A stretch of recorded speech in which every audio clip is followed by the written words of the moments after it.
Welcome in, everybody, to Mindset. I am Brad Barrett. As always, producer Jared and the lovely Kira. Today on Mindset, we're going to be talking about why we get so uncomfortable as humans when someone asks us for money. It's a weird thing. So it's an odd thing, right? I can admit I get uncomfortable. Yeah. I also get uncomfortable asking. You get uncomfortable in general. Do you get weird? Yeah. Yeah. You just like shut down. In general. just meltdown. I'm in a constant state of weird. Right. No, I think we'll talk about this a little more, but I'm like, why? Yeah. So we're going to talk about, look, we all have it to some degree. And it's an interesting thing that's part psychological, part logical in a way, and rational.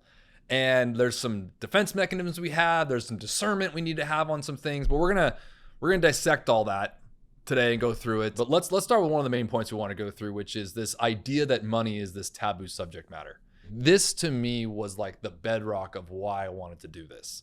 68% of Americans say talking about money, get this, is more uncomfortable than talking about death, politics, or religion. After 22 years in the financial service industry, I am in this like mission from God to like somehow make money not a taboo subject matter, because money is the second largest topic in the Bible.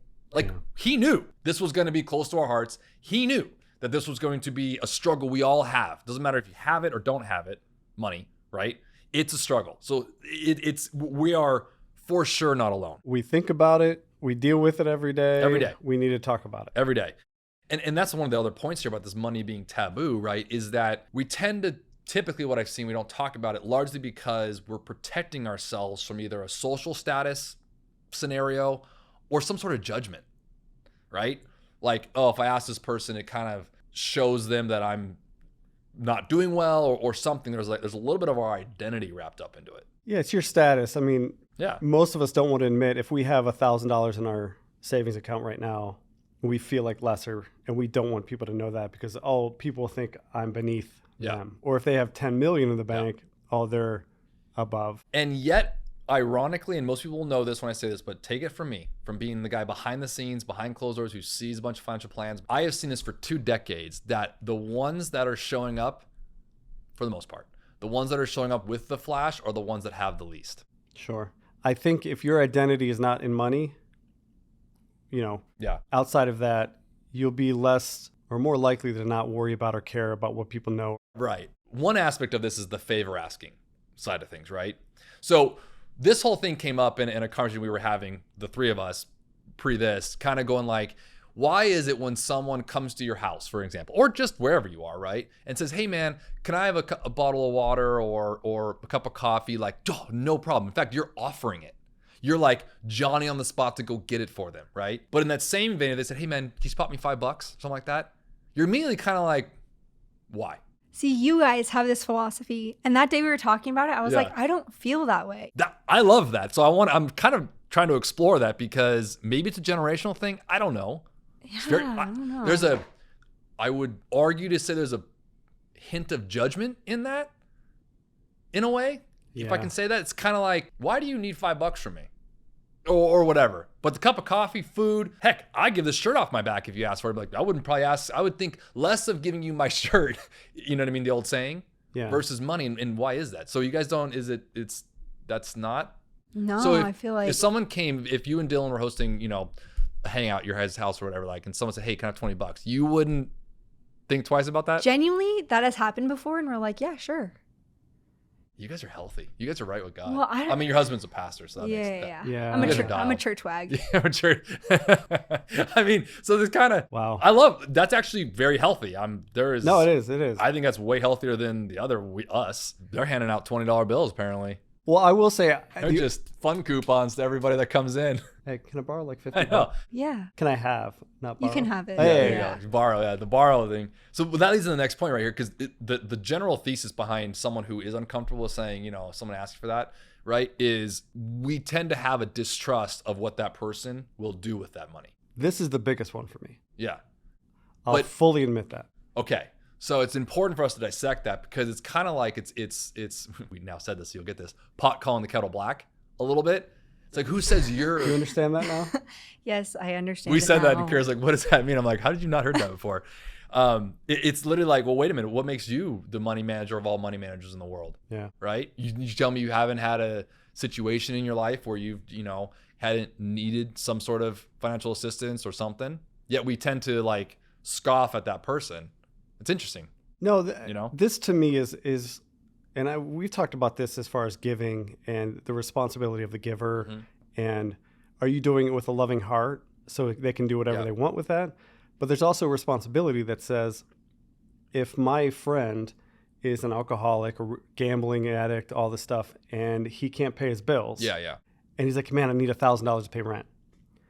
And I know. You're enabling if you. I know he's going to take that and go to the casino. Yeah.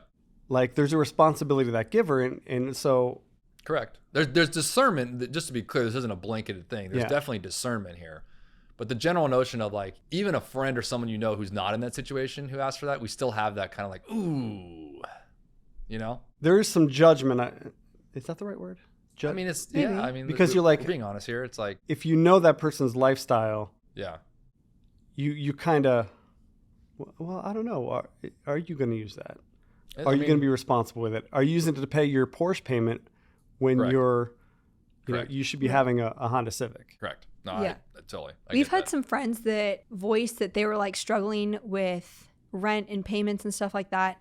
And we're really close with them. So we know like their spending habits and whatever. And I mean, like, in my opinion, I'm like, I wouldn't maybe live or spend the way you guys do. But like, they didn't ask for money, but we gave them money because we were like, we would hope if we were in the situation, like our friends would take care of us too. Yeah. And I just feel like sometimes it's just like, there's discernment and stewardship. And then there's like, you know what, that's between you and God, and I'm going to do my part in whatever. Very much so. Yeah. And that is, I think, the healthy approach. I mean, tithing in particular, we're talking about that, right, is needs to be, not from an obligatory situation. And I remember a pastor a long time ago said, do you think God needs your money? Yeah.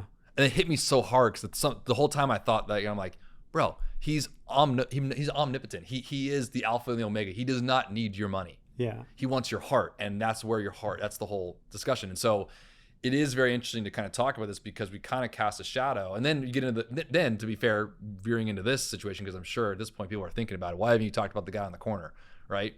The panhandling, and the people we don't know. There was a news story, this is several years back, about somebody followed a panhandler and they went back and got in their BMW and left. And because there are so many people that will, I don't want to say feast on people's charitable hearts, take advantage of it and be like, no, I know if I get down on this corner in Times Square, I can make $400, $500 a week, which is more than working a job. I'm not saying that's the norm. Correct. But it's these people taking advantage that causes other people to distrust. Like the burger thing, I'd much rather be like, if somebody's asking for money, like, hey, let me get you that lunch. Or I, used to carry like Cliff Bars in my car for people on the side of the road, like the off ramps, and be like, oh, I'm not $1, but here's a Cliff Bar, something nutritious for you to eat. It's more comfortable for that. But I do that because there's so many stories of people scamming that way. And so you like build this distrust. And it's unfortunate. And that's real. And that's true. Speaking of, that's true. Something kind of crazy. Recent U.S. statistics show that about 1 in 3 Americans experienced a financial scam in the past year, with the FTC receiving 2.6 million fraud reports in 2024. It's real. It is the threat real. is real. And unfortunately, this is like perpetuating the Jareds of the world. Like, I'm not giving you, you know what I mean? And that's valid. Just to be clear, I'm not invalidating anyone's emotions on this, because there's likely experiences you might have been one of these 30% or so that had it. And I get that. By the way, I've had this happen to me big time, and it was traumatizing. Yeah. But I remember praying heavily on and being like, please don't let me be soured by this for the rest of my life. Yeah. And I think it's important to kind of pause and just be like, look, it happened. Right. The more, if we focus on everything from yesterday and what happened, I mean, forget scams. Think about all the stuff in our life that's happened to us. If we focus on all those things, you can't live your life through a rearview mirror. If you're scammed, you're not alone. You're part of the majority. That's the take. I agree. Yeah. You're not alone. You didn't do something wrong. I mean, learn from it. Yeah. Right. It happens. And I'll also transfer this to charities, because there's a lot of stories of charities coming out and be like, oh, they only 10% of their money goes to what they're saying, and the rest is operating cost. Yeah. And CEO, CEOs making $5 million a year on charities. And I do struggle with this. I've admitted this to you about just like the heart of like, okay, well, I give that to you and it's your responsibility what you do with it. But then the discernment knowing of like, okay, the X charity, they only give 5% to where they're going. So I'm paying for your bonuses and your holiday parties. So that's something I struggle with. I don't know which is right or wrong. I think there's a happy medium, but yeah, and in our conversation of that, I mean, I've had a ton of experience with that, working on boards and being a part of those kind of things. And it's first off, I always say this: disclosures need to happen. I mean, like discernment from the giver has to be there regardless of how the money situation is happening. But the person receiving it needs to disclose what it's for. Yeah. Especially in nonprofit 501c3s, like you have to very clearly state, like, and most do.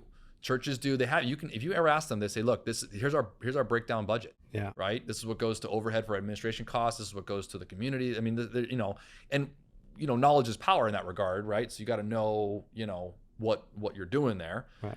But like they all say, like, knowledge is knowing tomatoes are fruit, and wisdom's knowing that you don't put a tomato in a fruit salad. Right. So it's like you got to have some like. You like that one? I do like that one. Yeah. So you got to have some like wisdom with this that goes along with it, no doubt. But in our conversation, which was a little bit separate from this, it was more like, hey, look, if it's on your heart and it's going to do some good and it's left you, if you try to micromanage that, you're only going to drive yourself crazy. Yeah. Because at the end of the day, churches, nonprofits, whoever the person your buddy, they're only human. Yeah. And like you, they're also a sinner. Is it going to be perfect? No. Right. So you have to relinquish and release a little bit of that. And to be candid with you, I have given money to homeless people on the corners and panhandlers because I've had conversations with them. And look, I have no idea if they put that to alcohol or drugs or gambling or bad stuff. I have no idea. But you know what I do know is that they at least received, if nothing out that day, some sort of like grace, some sort of like, hey man, whatever you do this with, just know I love you and hope you're okay. Yeah. Because I do believe psychologically and subconsciously that person, even though they're doing wrong, knows that someone actually cared. There are always bad apples out there who are like, I got them, right? But like the reality is there is a small part of that person that was like, man, that's actually like at some point it's going to catch up to them. We're like, man, there's some really good people out here doing really good things and I'm just kind of like being an a-hole, right? Yeah. So there is a lot of, and I think over time we can love on those people. And frankly, of those 10, as we all know, the one is the one we want to focus on. Jesus did it. Right. The lost sheep. Yeah. He went back in 99 and went for the one. So like who are we to say? And again, I do agree that by and large, there's a lot of need out there and stuff like that. And having discernment is totally huge. No, don't get me wrong. There's another one that brings up here. Another point here is the manipulation side, which we just basically talked about, right? We basically went through and say, look, this fear of being manipulated, like, oh man, I got the wool pulled over my eyes and therefore I'm a dummy. That example, if you remove that from your identity and thinking like you got dummied and you went into it and just saying like, look, I'm aware that this might not go to the best things, but I know that the reason why I gave it, something was speaking to my heart and I just know that it was sent with grace and it's out there. Yeah. Because if you don't feel that, you're going to feel this more stronger, like you have this fear of being manipulated.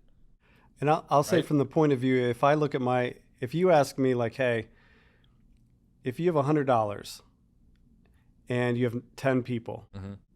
If you gave $10 to every single one of them, 9 of the people scammed you, but you changed the life of one person, would you still do that? And I'd say all day long, yes. Correct. If you know from empirical data you can get that reward feedback and you knew, I would agree. Yeah. I would agree. And I think that's a healthy way, which by the way leads into the last point here, which is our own stuff. So when we're talking about the other person, yeah, there's this like voice inside us, the subconscious is like, well, at the same time, we think, oh, we can't afford to give this, right? We have these whole money scripts in our mind that's kind of like, which is legit. It is. And that's like there have been times where I've literally like, I have $17 in my account. I have rent due in a month. And that is okay. Because I can't do that. There has to be a healthy discernment here. Yeah. And it's an art, not a science here. There's no remedy for this. If there isn't, but you have to come really to grips with yourself and know enough. But we don't realize it, but our money script and our subconscious is always like never enough, never enough. And the world nowadays makes us feel it's never enough, never enough, never enough. But the reality is if you really check on that, you probably have, now in a case of $17 and you got rent due, you're spot on. But more often than not, that $5 that someone asks you for is probably not going to sway your situation. Yeah. Now, again, if you're sitting here watching this and you're on EBT, you're on welfare, you don't have a job, you're in between, those are big concerns. I'm not unaware of that. Okay, we work with those. It's very real. Yeah, absolutely. But at the same time, if you are able to imagine, there's always going to be someone lesser than. Yeah. Doesn't change anything how you're feeling. I'm not saying that, but it puts some things in perspective a little bit. I mean, to your point earlier, sometimes these people, if you're out there and you really need this and you're just trying to get a meal, if you don't have any cash, 'cause I don't carry cash around on me, so sometimes most of the time I can't. But, and this is something I don't do, which I need to, take 5 minutes to be like, hey man, how's it going? Treat them like a human being. It's probably not what they get a lot. Or just say, hey, can I just pray for you real quick? Yeah. Or, do something. I think you hit the best point here I was going to make. The kind of the tie into this whole thing, the bow on this whole conversation is the money is not the number one commodity you can provide for somebody. It's your time. Time will always be the number one commodity in life. If you give somebody your time, you may not feel, it's kind of corny, like, oh yeah, whatever. Like, dude, I'm telling you, you will meet somebody sometime in their need. Maybe not across the board, but back to the 10 scenario, you might hit 9 people that are like, no, dude, get away from me. I just want money, whatever. But that one person be like, man, here's what's going on. And it works, man. No, that's so true. Like the bulk of his job is going out and like outreach communities and whatever, like homeless camps and all this stuff. And when he'll walk through like the camps, you know what I'm talking about? Yeah. And he'll be like, hey, like, what do you guys need? How are you guys doing? And a lot of them like have like, hey, I haven't seen my kids in months because I like legally can't see them if we're not in a home. So it's like, oh, I need money to stay in a hotel. So then he's like, okay, let me like book you a hotel so you can go see your kids. So I think there are a lot more needs that have nothing to do with necessarily the cash. It's like, oh, I actually need food, or I need help. I need to be put in rehab. And I think something we always forget too is like, you can give them the money that, could buy them X, Y, and Z, but sometimes they need, what am I trying to say? The actual thing. The actual thing. They need the actual love of caring. Hey, you know what? I can't give you the $1,000 you need to check into this place, but I can get the place for you. Yeah, like the actual help. Correct. You know. There's always something going on. And so if you can meet with them, even for a minute, and realize what's going on, book them a hotel room just so they can literally see the kids. Yeah. So the thesis here is money is a tool, but it's not actually what's needed. And I would just say largely about this whole thing is it's also shouldn't steer you away from helping people. Right. Don't let these points of that money is taboo, you shouldn't be talking about it. Don't let the judgment, don't let the fear of your own stuff coming in, don't let the distrust of what that person's going to do with it all cloud what the ask is really asking for. Yeah. That's generally what we're trying to say here. No, because you tomorrow could be the one that needs it. 100%. It needs to be asking. 100%. Yeah. And I think and it's very valid. That's one of the cool things about nowadays. I think one of the best things that's going on with this mental awareness nowadays, especially for men, I can speak about this because it was always really, we had to just stuff it. And, I talk to my dad about this sometimes, like his generation was like, no, you just stuffed it. You didn't talk about this kind of stuff. But believe it or not, true strength is actually asking for help. Let me end on this and just say this loud and clear. When I said money is a tool, understand this. Money, this is all borrowed. That dollar bill that you're holding right now has been in 1,000 other people's hands. And it's going to be in 1,000,000 other people's hands past that. The house that you live in right now, the car you're driving, the clothes you're driving, they will all be somebody else's at some point. Yeah. Came into this world naked, you're going to leave this world naked. And the sooner we realize that, the easier the time we're here will be for us.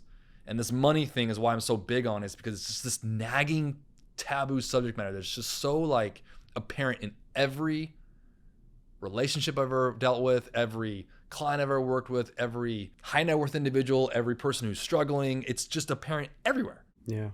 So I just think it's really important for us to remember that and just understand, like, this is a borrowed time. We're on borrowed time, which again is the number one commodity. And we're also using borrowed stuff.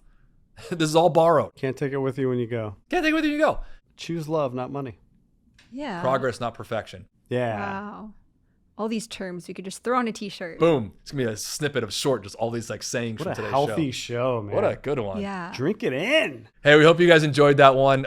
As always, thank you to our subscribers each and every week. We love you guys. If you're new to our show, we come out with weekly topics, everything from, what it looks like to give someone money, to investing world, to all this kind of stuff. So please leave us a comment, send us a DM on our socials at Mindset with Brad Barrett. I said that weird. At Mindset with Brad Barrett. And let us know what you want to talk about. We love doing it. Yeah. And as always, if you lead with love, it's going to be all right. See you guys.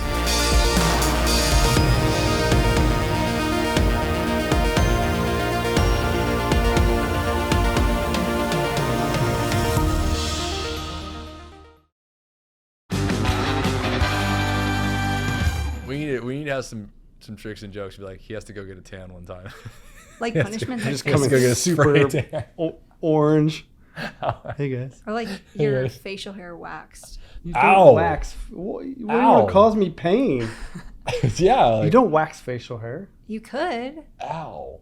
That would like ruin the follicles. That would like leave. No. For sure. I have delicate skin. You wax it and then you'll tan it. Okay. It'll look great. Moving on. We're not doing any of that.